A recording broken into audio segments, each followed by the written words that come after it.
A very good morning to you. What happened yesterday? Wednesday, we have what my partner's been calling a rather lackluster speech.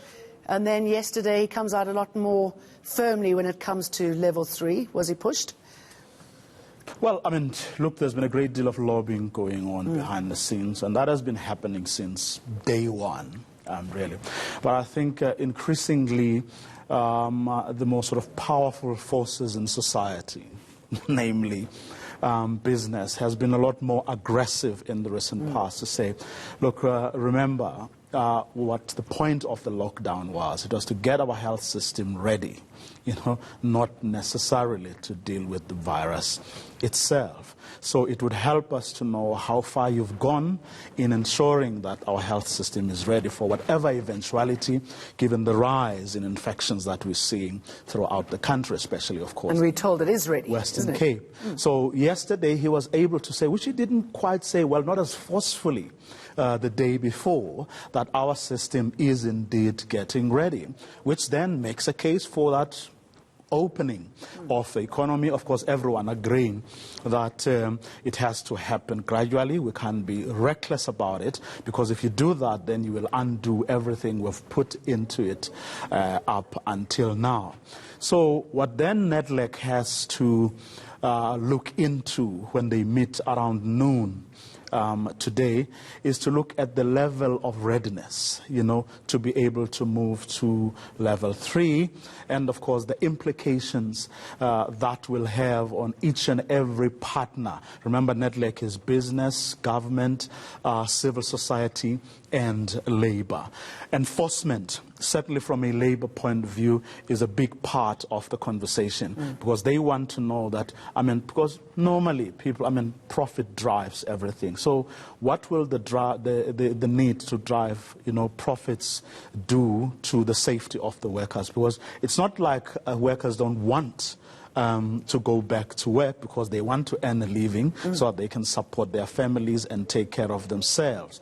But they want an assurance that the burden of enforcing the regulations that are going to be extraordinary, because normally, or under normal circumstances, you don't have that level, the level of vigilance that we have to see when workers go back to work. The machinery they work with under normal circumstances, doesn't take care of such things as social distancing. So how are we going to all do this? And who is going to ensure that those who fall foul of the law or who put profits, before the health of the workers, actually taken, that is taken into account? Okay, so important discussions today. Politically, what's behind the DA and Freedom Front Plus move to the courts?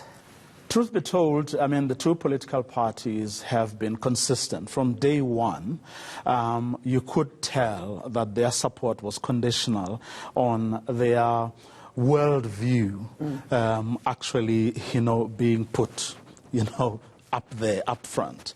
When they started seeing that things could turn out differently, whether it's because the government sort of tends to or has to focus on protecting lives, and not so much less so, but going back to normal economic activity doesn't have to come at the expense of the workers, and you also have to take care of the poor at the same time. From the two, or from where they sit, they seemed to sense that the government was a lot more reluctant to open the economy than they would have wanted. Of course, there can be no denying that there was a great deal of prodding, on the part of sectors, of certain, business sectors. For example, John Steenhuisen met or hosted the CEO of Take a Lot on Tuesday, and then a day later they make the announcement that they're going to make this big announcement yesterday about how they think it's all stupid, for the way government is dealing with e-commerce is all stupid, doesn't make sense, and so on. That, of course, is likely to fall flat because the government announced yesterday that, and I gleaned the court papers last night, and e-commerce is still very much, in fact, a big part of their argument in court. I don't know what's going to happen now. And if you listened to what the president had to say yesterday around exercise, because that too is being, considered more favorably, one would say. So it does look like the case that they filed for yesterday may just fall flat. And of course, they're filing again today, and in fact, challenging the whole Disaster Management Act, arguing, among other things, that the way the government and the Command Council has gone about doing their things, there's been a great deal of overreach, number one. But secondly, their decisions are not being subjected to Parliament's oversight, which the DA argues is a big part of the. In fact, John Steenhuisen saying yesterday he can't imagine the authors of our Constitution, giving the executive unfettered powers with no oversight role being played by other arms of government. We'll see how that goes. That, of course, argument will be made in the papers that they're filing only today. Thank you very much, Vuyo.